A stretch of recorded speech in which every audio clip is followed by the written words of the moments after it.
नमस्कार, capital TV देख रहे हैं आप और मैं हूं आपके साथ दिव्या सिंह। ब्रेकिंग नाउ में बड़ी खबर दिल्ली से सामने आ रही है, जहां दिल्ली सरकार ने एक बड़ा ऐलान कर दिया है। जी हां, आज आतिशी मार्लेना ने बैठक बुलाई थी और उसके बाद से ये खबर सामने आई है कि कल सुबह 6 बजे जो आम आदमी पार्टी के मंत्री हैं, विधायक हैं, अधिकारी हैं, वो सारे सड़क पर उतरने वाले हैं और दिल्ली को गड्ढा मुक्त करने का ऐलान किया गया है। क्या है पूरी खबर और क्या क्या बात हुई मीटिंग के दौरान, इस पर तमाम जानकारी के लिए हमारे साथ न्यूज़ रूम से जुड़े हुए हैं कैपिटल टीवी के editor in chief doctor Manish Kumar. अब ये ऐलान हो गया, गड्ढा मुक्त होगा। मुझे तो समझ में नहीं आ रहा है कि आतिशी मार्लेना मुख्यमंत्री है या कोई बाबू है या चपरासी है, नौकरानी है, डोरमैट है। I don't understand. एक मुख्यमंत्री की गरिमा होती है, आप अपनी मीटिंग बुलाते हैं मंत्रियों की, से इट कि you are calling a meeting. ये कैबिनेट साथ में लगा देने का क्या है कि केजरीवाल ने चिट्ठी दी है, केजरीवाल ने आदेश दिया है कि सारे मंत्री आकर के बैठेंगे। भाई आपने क्या हायर किया है क्या किसी को मुख्यमंत्री? इस तरीके से आप मुख्यमंत्री की आपने वुमेन एम्पावरमेंट के नाम की चीज का जो बुरा हाल किया है। कई सारे पत्रकार, कई सारे वो इकोसिस्टम के लोग क्या क्या कहानी बता रहे थे कि स्टीफन से पढ़ी हुई है तो रोड स्कॉलर है, तो कैम्ब्रिज में पढ़ी है, पता नहीं क्या क्या, एक महिला बनेगी मुख्यमंत्री, महिला एम्पावरमेंट, तीसरी महिला। भाई किसी और को बना दिए होते। दूसरी तरफ पपेट सेम पपेट बनाने का क्या मतलब है ये? खैर ये तो हो गया। क्या हुआ है मीटिंग में? मीटिंग बुलाया गया और बाहर आकर के क्या बता रहे हैं ये लोग कि केजरीवाल जी का आदेश है ना। केजरीवाल ना हुए कि वो कोई तानाशाह हो गए कि उनका आदेश आ गया और सब भीगी बिल्ली की तरह कल मॉर्निंग 6 बजे भोर में ये ऐलान किया कि सवेरे सवेरे 6 बजे 1400 किलोमीटर दिल्ली के अंदर जो सड़कें हैं, एक एक जगह पे जाकर के गड्ढा मुक्त किया जाएगा।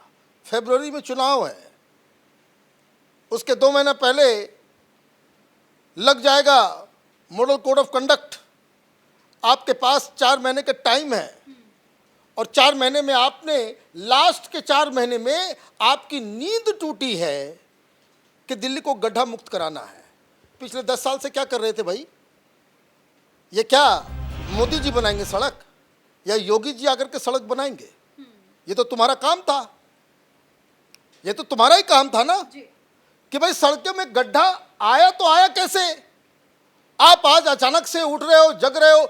मतलब पॉलिटिकल स्टंटबाजी में इस केजरीवाल का कोई मुकाबला नहीं है। अभी कोई खबर आ रहा था, कोई बता रहा था कि वो हरियाणा के पास वो रैली में बोल रहे हैं कि बिना मेरी मदद के सरकार नहीं बनेगी। तो ये भी बता दो, तुम्हारी मदद से क्या बीजेपी की सरकार बनेगी? वहां पे बीजेपी की सरकार बनवाओगे? वो कांग्रेस वाले पूछ रहे हैं कि भाई किसकी सरकार बनाना चाह रहे हो? किसी की भी तो बीजेपी की भी सरकार तुम बनवा दोगे क्या? मैं ऐसे नहीं कहता कि हिंदुस्तान की राजनीति का ये नटवर लाल है, पता नहीं क्या क्या नहीं करेगा। अब सवाल क्या है, व्हाई दिस ड्रामा? इसको समझने की आवश्यकता है। Kejriwal he is in love with himself. वो एक बहुत बड़ा नार्सिसिस्ट किस्म का व्यक्ति है। वो कोई ये नहीं मेगलोमैनियक नहीं है या आत्ममुग्ध व्यक्ति नहीं है, यह आत्मकामी है। ये नार्सिसिज्म इसका इतना ऊपर चला गया है कि on daily basis he wants to emphasise कि ये जो आतिशी मार्लेना जो है ये मुख्यमंत्री नहीं है, हमारे इशारों पे मैं हूं। और इस आतिशी मार्लेना के मनोबल को ये इस तरह से डेली रौंदता है कि उसके अंदर ये एहसास भी नहीं जग पाएगा कि वो मुख्यमंत्री बनी है। ये काम जो है वो नीतीश कुमार नहीं कर पाए, मांझी जी को बनाया, मांझी जी के अंदर लगा कि भाई वाकई मुख्यमंत्री बन गए हैं, तो कुछ से होता था। ये चंपा सोरेन के अंदर भी यही सिंड्रोम आ गया था। लेकिन ये इतना शातिर है, मुख्यमंत्री बना भी दिया और उसको कह दिया कि मेरी कुर्सी पर नहीं बैठोगी, प्रेस कॉन्फ्रेंस करोगे तो खाली कुर्सी होनी चाहिए। कि ताकि लोग, अब ये कहानी वानी बना, वो क्यों भाई? आप देखिए, मैं एक सिंपल सी बात कहता हूं कि कभी कभी आप जीवन में अच्छे ओहदे पर चले जाते हैं, कभी पिता आ गए, बड़े भाई आ गए, या आपके पुराने बॉस आपके दफ्तर में आ जाते हैं, तो आउट ऑफ रिस्पेक्ट आप कहते हैं कि आप हमारी कुर्सी पे बैठिए। तो अच्छे लोग क्या कहते हैं? वो कहेंगे नहीं नहीं नहीं, तुमने पूछ लिया, ये बहुत है, बैठो अपनी कुर्सी पे पधारो, है ना। अगर आतिशी ने ये काम किया भी तो अगले दिन उसको ट्वीट कर देना था इमीडिएटली कि नहीं नहीं नहीं नहीं, आप जो है मुख्यमंत्री की कुर्सी, वो एक संवैधानिक चेयर है, उसको तो अपमानित मत करो, आप वहां पे बैठो। लेकिन नहीं, तो इसका मतलब क्या है? इसका मतलब तो मेरे जैसा आदमी यही निकालेगा कि केजरीवाल ने ही ये कहा होगा कि मेरी कुर्सी पे खबरदार तुम नहीं बैठोगी, है ना। तो इसलिए कहता है कि भाई डोरमैट, मैं कोई अलग बात नहीं कह रहा हूं। केजरीवाल के पुराने दोस्त, जब मैं एनजीओ चलाता था तो बड़ी दोस्ती थी। दीक्षित, शीला दीक्षित के बेटे संदीप दीक्षित के साथ ये सब एनजीओ में गुटबुट करते थे एक साथ। उसने क्या कहा? उसने ये कहा कि देखिए, आम आदमी पार्टी में मालिक है केजरीवाल, बाकी सब नौकर हैं। This is what he said. इसलिए ये नैरेटिव चल रहा है। तो खैर, तो आप क्या कर रहे हो? आतिशी मार लेना के साथ आप डेली उसको टास्क दे रहे हो, डेली आप उसको कह रहे हो कि ये करो। आप चले गए, आपको 40 नंबर पे कुर्सी लग गई, उससे वो इतना, आप देखिए वो फोटो आता है कि 40 नंबर पे सिसोदिया बैठा हुआ है और 41 नंबर पे केजरीवाल बैठा हुआ है। वो सीटिंग अरेंजमेंट किस तरीके से होता है? जिसकी जिसकी जो जो कंस्टिट्यूएंसी का नंबर है, आप अगर मंत्री हैं तो पहले के रो में आप बैठेंगे, और उसके बाद जिस जिस कॉन्स्टिट्यूंसी का जो जो रिप्रेजेंटेटिव है, एमएलए है, उसको वो सीट दी जाती है। तो उस हिसाब से 41 नंबर, चेहरा काला पड़ा हुआ, और जब भाषण दिया उसके बाद उसने जो है आदेश दे रहा है, वो असेंबली के अंदर वो मुख्यमंत्री को ही आदेश दे रहा है, और वहां पैदल जाकर के चिट्ठी दे रहा है कि भैया चिट्ठी लो और इसके ऊपर सरकार को आगे लेकर के जाओ।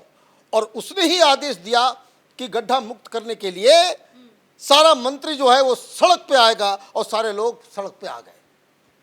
वार डेमोक्रेसी और वार स्वराज, और क्या क्या ये डींगे हाँकता था, है ना। Decentralisation of power, decentralisation of everything, ये इस तरह का तानाशाह निकलेगा। मंत्री और विधायक को अलग अलग एरिया की जिम्मेदारी दी गई। देखिए, ये कैंपेन है बेसिकली। ये क्या है? कैंपेन है। ये जा करके बोले भाई, और मैं आपको बता दे रहा हूं, मीडिया वालों को भी फोन कर दिया गया होगा, बोल दिया गया होगा कि भाई सारे लोग जो है इसको लाइव भी दिखाएंगे, रिपोर्ट भी करेंगे। मॉर्निंग 6 बजे से नैरेटिव टीवी के ऊपर हेडलाइंस में और हर जगह जो है वो चलना चाहिए। नहीं करोगे तो आगे हम अभी खजाना जो खोलेंगे तो एडवर्टीजमेंट नहीं देंगे, गलत रेट पे भी देंगे, और ज़्यादा तुमने उलट पुलट स्टोरी की तो फिर हम एडवर्टीजमेंट देंगे भी नहीं। तो सारे चैनल वाले भी कल नजर आ जाएंगे, सारे लोग आ जाएंगे। क्या होगा? ये सारे लोग, सारे मंत्री आकर के कहेंगे कि अरविंद केजरीवाल के आदेश पे ये हो रहा है, अरविंद केजरीवाल के आदेश पे ये हो रहा है। तो ये कैंपेन की शुरुआत है कि विल हिट द रोड। भाई आप आइए, आपका स्वागत है, लेकिन कैमरा वाले ये भी दिखाएं कि जहां ये लोग जाते हैं तो जनता क्या कह रही है। जनता क्या कह रही है? जनता त्रस्त है। त्रस्त किस लिए है? कि वाकई दिल्ली में आप एनडीएमसी का इलाका छोड़ दीजिए, जहां सेंट्रल गवर्नमेंट जो है उसका रखरखाव करती है, बाकी आप जगह पे जाइए, आप देखिए कि सड़कों की स्थिति वाकई बहुत ही खराब है। कौन थी मंत्री? मैडम थी। इसके पहले कौन था? सिसोदिया था। भाई आपने 5 साल काम नहीं किया, इसका मतलब गड्ढे आज उत्पन्न हैं, और उसके लिए आपको मुहिम चलाना पड़ रहा है। पानी पे भी बवाल मचा तो मंत्री तो यही। जो काम एक एग्जीक्यूटिव ऑर्डर से किया जा सकता है, एक एग्जीक्यूटिव ऑर्डर कि 2 महीने के अंदर ये पैसा है, 2 महीने के अंदर I don't want to see any गड्ढा, मामला खत्म है। लेकिन आपको क्या करना है? आपको प्रचार करना है, आपको केजरीवाल की जय जयकार करनी है। तो इसलिए ये तमाशा, ये ड्रामा, ये फरवरी में होने वाले चुनाव के लिए किया जा रहा है। अचानक से इतना एक्शन में दिखाने की कोशिश हो रही है, तो क्या दिल्ली की जनता को फिर से बेवकूफ बनाने की? देखिए, दिल्ली की जनता तो क्या कहें, बार बार वोट करती ही है। अब वो बेवकूफ बनती है या वो फ्री बिजली, फ्री पानी के चक्कर में वोट करती है, ये तो आने वाला वक्त बताएगा। लेकिन इसकी तरफ से कोई कोर कसर नहीं छोड़ी जाती कि कैसे पब्लिक को बेवकूफ बनाया जाए, किस तरीके से आप जो, क्योंकि ये मामला चला नहीं, अभी तो 2 दिन पहले क्या किया इसने, ये स्टैंप ले रहा था आरएसएस से कि देखिए मोदी जी रिटायर करेंगे या नहीं करेंगे, तो वो मामला चला नहीं, टीवी पे वो हिट हुआ नहीं, नैरेटिव क्रिएट हो नहीं पाया, तो उसको लगा कि नहीं ये दिक्कत हो जाएगा, तो अब कोई दूसरा काम करना चाहिए। लेकिन इस सारे एक्सरसाइज के पीछे जो मुख्य बात है वो ये कि केजरीवाल हर दिन वो इस बात को साबित करने में जुटा रहेगा कि ये जो मुख्यमंत्री हमने चुना है वो मुख्यमंत्री एक कठपुतली है, मेरे आदेश से ही, हाँ, मेरे आदेश से ही ये सरकार चल रही है। और ये करना इसलिए ज़रूरी है क्योंकि वो कह रहा है कि भाई हम फरवरी के बाद चुनाव जीत के आएंगे तो फिर मैं मुख्यमंत्री बनूंगा, मनीष सिसोदिया जो है फिर से वो डिप्टी सीएम बनेंगे। दिक्कत क्या है, आप चुनाव जीतो। तो क्या केजरीवाल को कॉन्फिडेंस है क्या कि केस उस खत्म हो? मैं ये कह रहा हूं कि वो केस जीते हारे कोई फर्क नहीं पड़ने वाला। ये जो कुर्सी खाली पड़ी हुई है उस कुर्सी पे कभी बैठ नहीं सकता। रीज़न मैं आपको बता दूं, बात बहुत ही सिंपल है, ये लोगों को बेवकूफ़ बना रहा है। सुप्रीम कोर्ट ने जो शर्तें लगाई है वो शर्तें साफ है कि आप सचिवालय नहीं जा सकते, आप चीफ मिनिस्टर के दफ्तर नहीं जा सकते, चीफ मिनिस्टर के ऑफिस नहीं जा सकते, कोई फाइल नहीं देख सकते, और चुनाव के नतीजों से सुप्रीम कोर्ट की शर्तों में कोई बदलाव नहीं आएगा, तो वो जैसा था वैसा ही रहेगा। लेकिन ये मीडिया वाले बताएंगे नहीं, सबको माल खाना है, कोई उस नैरेटिव को चैलेंज नहीं करेगा क्योंकि सबको माल खाना है। लेकिन हकीकत यही है कि वो लाख कोशिश कर ले, वो शर्तें जो सुप्रीम कोर्ट की हैं उस आधार पे वो उस कुर्सी पे अब नहीं बैठ सकता। बहुत बहुत धन्यवाद सर तमाम जानकारी के लिए।